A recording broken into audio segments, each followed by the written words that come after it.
Hello and welcome. My name is Lindsay Devine, and I'm Senior Director of Learning Resources and Products at UAGC. I will be the host of this session, Bichronous Learning in the General Education Classroom, Assessing Student Achievement and Satisfaction in History 206. By joining us today, you acknowledge that this session is being recorded and will be shared with TLC-related materials. Microphones will be muted for this presentation, but we encourage you to post questions and comments in the chat. We've also enabled the live transcription function. If you would like to use it, you can click the live transcription button at the bottom of your Zoom window. Now I'm pleased to introduce you to Matthew Laubacher, who serves as the Chair for General Education, Social Science at the University of Arizona Global Campus, and Holly Heatley, full-time faculty in the Academic Engagement Center at the University of Arizona Global Campus.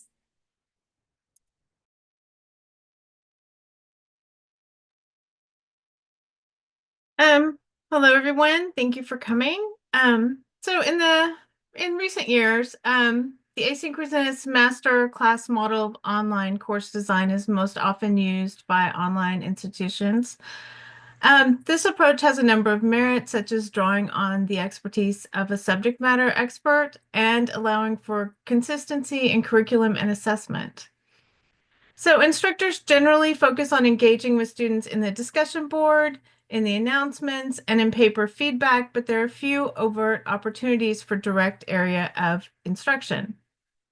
Recent research by Florence Martin, Chayata Viriya, and Jackson Wilson, amongst others, have proposed incorporating synchronous instructional elements into asynchronous classes. And this approach, which Martin has described as Bichronous Online Learning, instructors are able to incorporate synchronous interaction, engagement, and instruction within an online learning environment, thus providing students with another opportunity to interact with and learn from their instructor.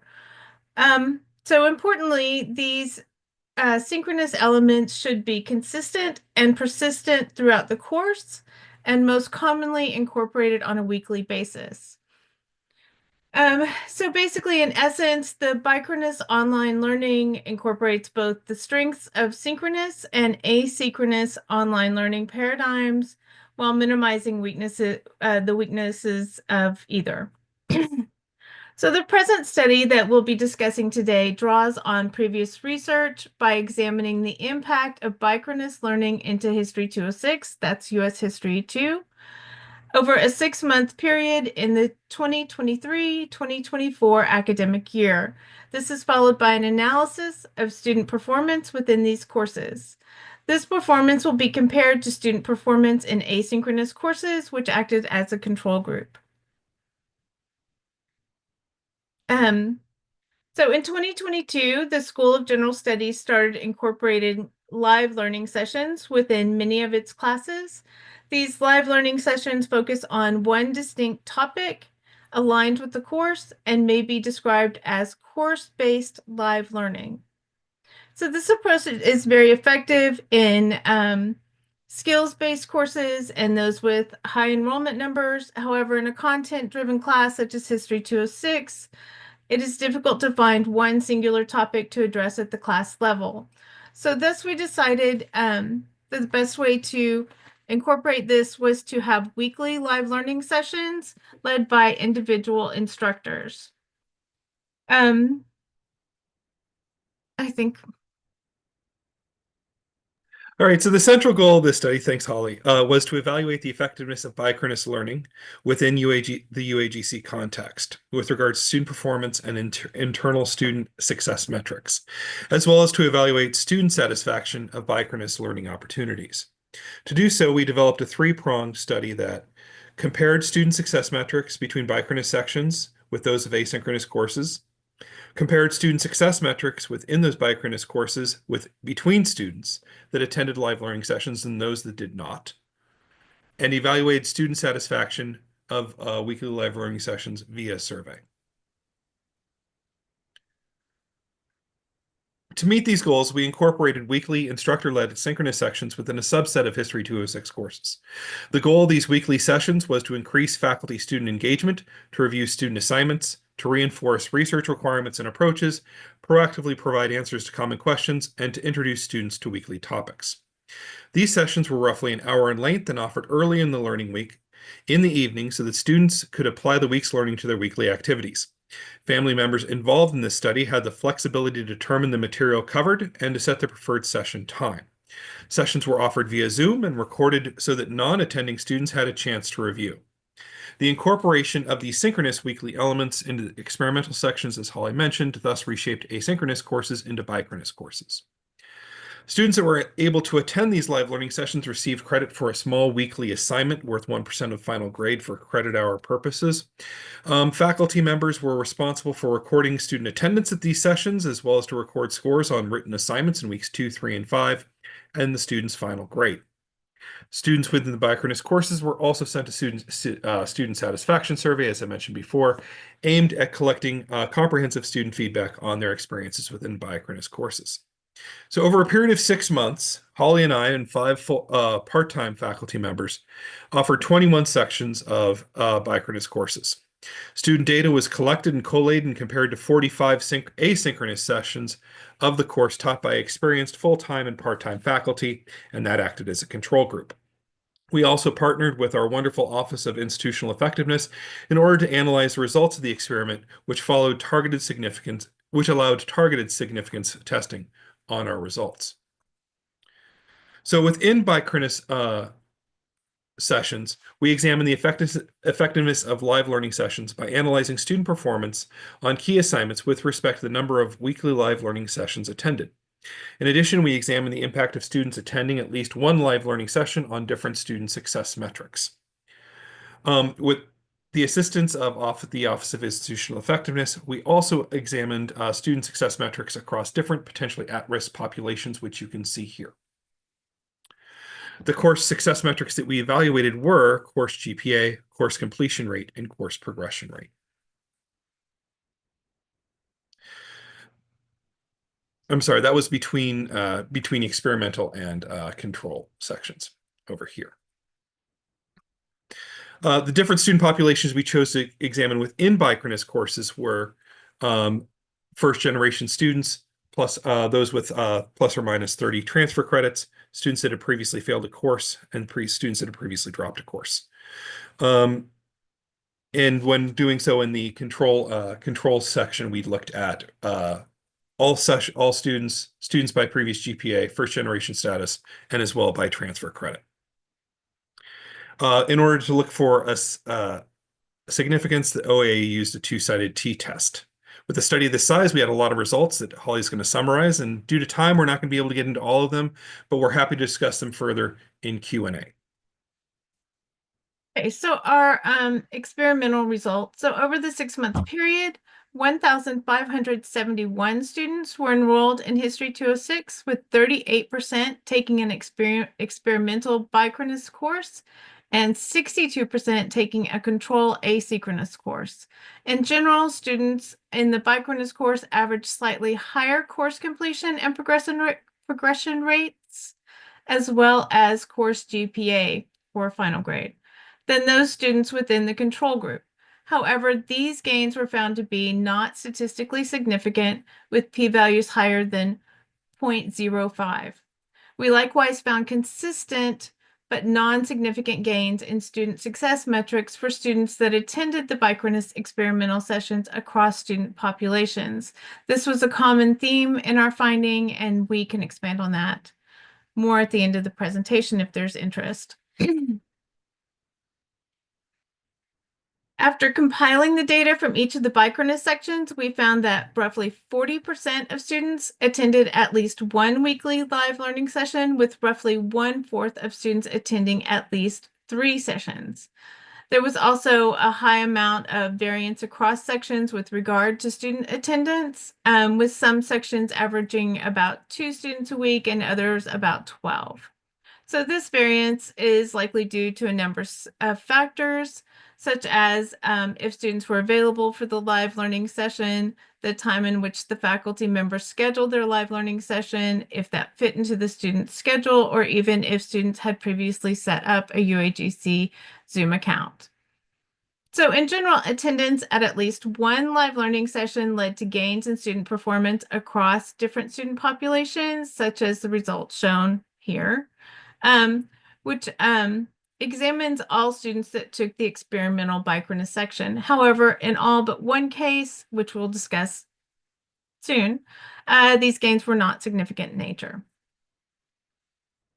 So with regard to student performance within the Bichronous sections, the average grade for each of the weekly assignments was roughly a mid-C. Students who did not attend any of the weekly sessions had grades that were roughly half a grade lower than average on each assignment, which contributed to a lower overall course GPA. Conversely, students who attended at least one of the weekly live learning sessions had an average, averaged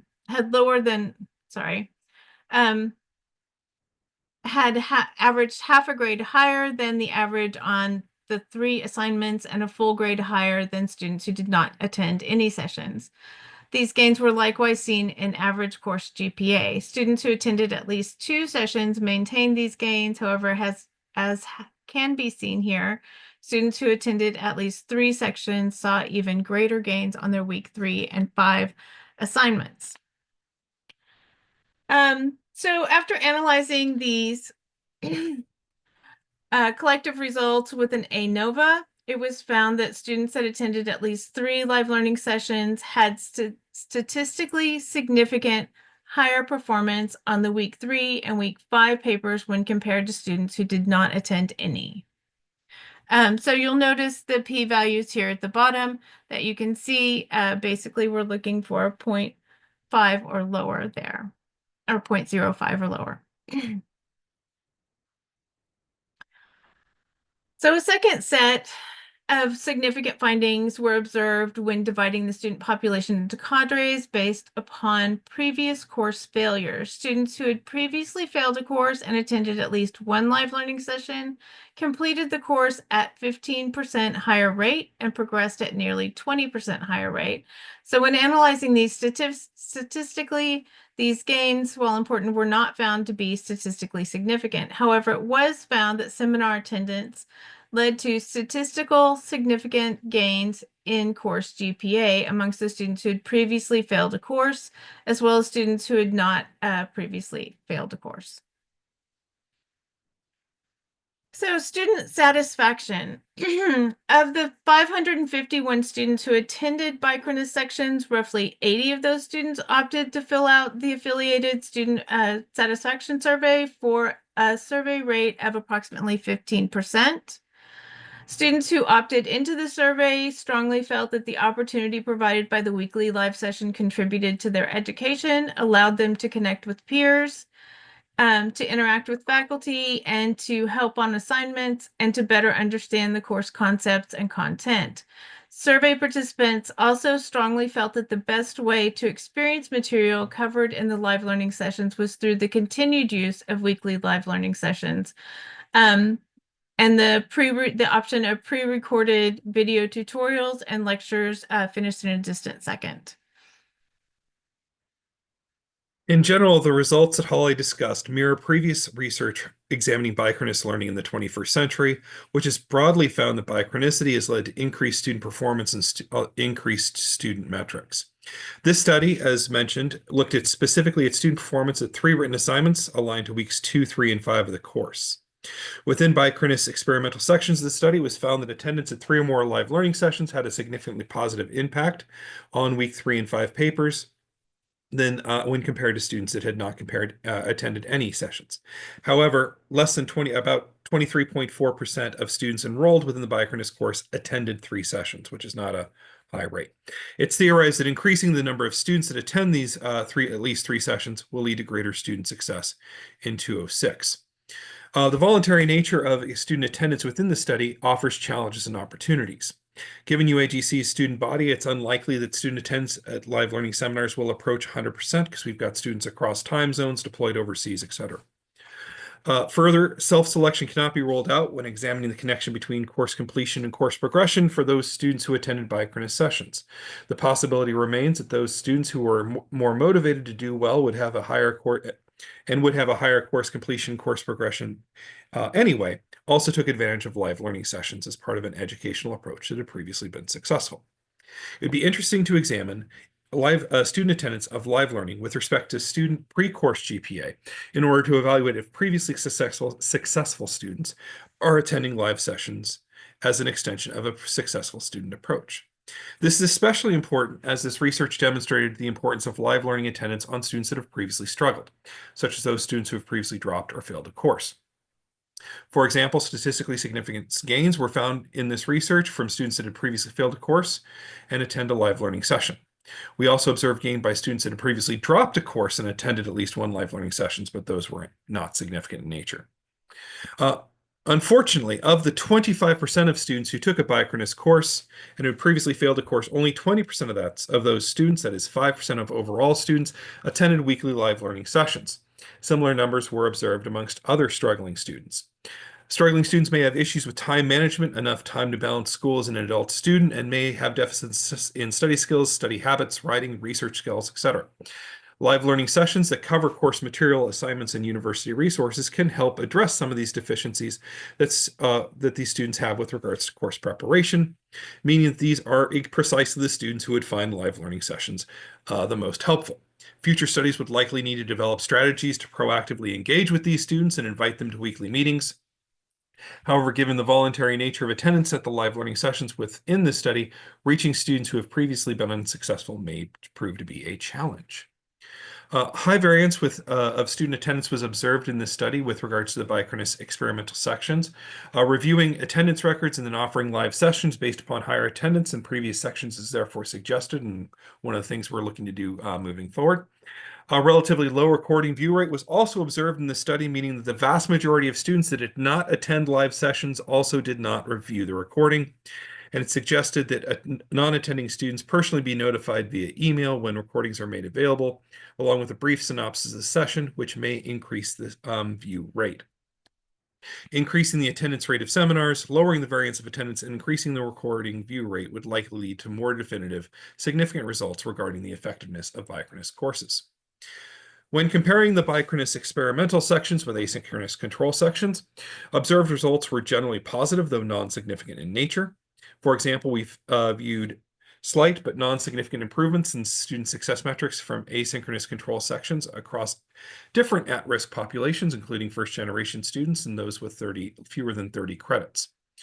Transfer credits. One likely factor is that a quarter of students in the Bichronous sections attended 3 or more live learning sessions. And if that's our threshold, then for statistical significance on the week 3 and 5 paper, increasing the students that attend 3 or more sessions would likely lead to increased student metrics in Bichronous courses, and then therefore in comparison with asynchronous courses.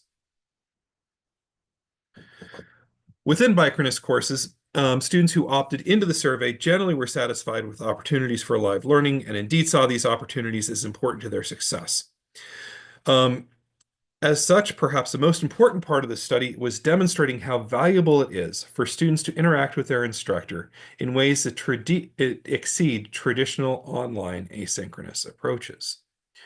This focus on student engagement within the online classroom is of paramount importance to regional accreditors and the U.S. Department of Education. The U.S. Department of Ed, in particular, has developed standards for online education that call for regular and substantive interaction between faculty and students. Having faculty members at online institutions set aside one night a week to go over course assignments, concepts, and content, and different university resources is a relatively low-cost approach, therefore, to increasing RSI with students, even in accelerated courses. So our big takeaways here is that within live learning courses, students that attended live learning scored higher on average in key assignments and had higher final grades. These were significant for students that had attended at least 3 sessions when compared to those students that had not attended any. In addition, attending at least one live learning session within a Bichronous course, that is that which incorporated live learning, led to a significant improvement among students that had previously failed a course. Similarly, when comparing Bichronous courses with asynchronous learning courses, students generally did better in the Bichronous courses. However, all of our results were non-significant in nature despite high N values. It's important to note that students generally approved of the opportunities for live learning that were provided to them. And while we are planning on working on this, continuing moving forward, for more specific studies, but the incorporation of Bichronous learning is a good way for the institution to address concerns with RSI from the Department of Education.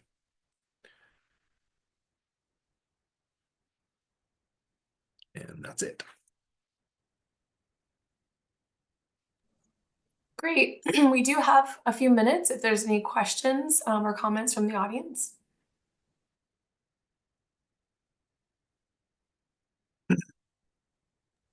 I have one to get us started. Go ahead. I'm curious, as part of the survey, if students were able to provide some more detailed feedback, and if so, do you have any insight as to why some students were dissatisfied with the live learning sessions?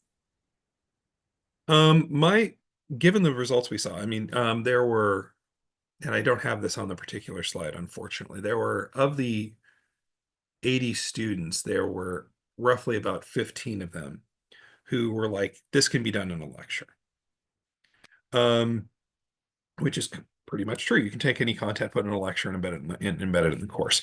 So I don't read that necessarily as being dissatisfied with live learning, though perhaps they were concerned that they didn't have a chance to go to as many sessions as they would have liked, and therefore would have liked it embedded in the course. So that's a possible interpretation. The survey is open to everybody, who was in the asynchronous or in the Bichronous course. So it's possible that there are people that weren't able to go that were concerned about that due to their own schedule, and then we're answering that way. Yes, Ali, I do. So Ali's question is, do you think this type of Bichronous learning would work with programmatic courses? I think it's probably the best way forward for programmatic courses. That's my personal opinion as someone who's overseen a program before, though I would leave that decision into the hands of those leading said programs, because some programs, this might work better in some programs than others.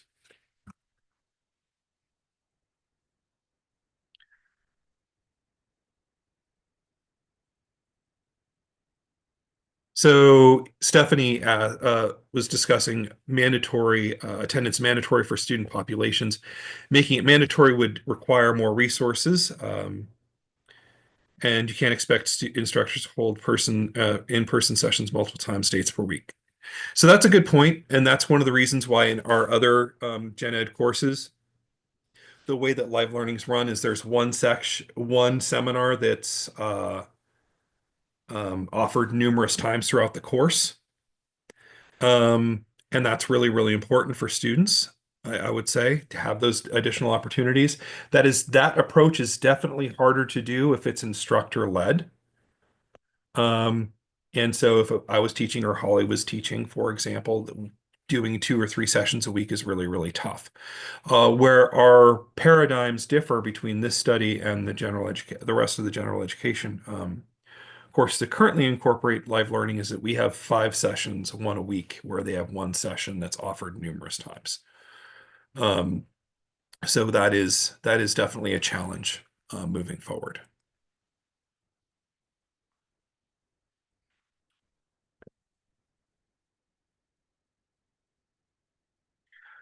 Yeah, Stephanie, that's a good point about students have to sign up for a live learning session. That is actually something that is done at other institutions.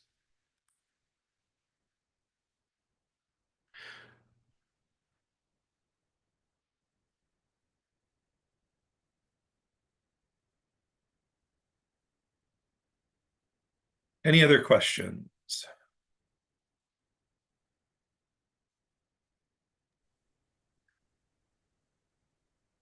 Okay, we are about at time. So I just wanted to say thank you to Matt and Holly, and thank you all for your participation in today's session. Please use the survey linked in the chat to nominate TLC presentations for conference awards and share your feedback on your experience. Thanks again, and hope you enjoy the rest of TLC. Thank you, everyone.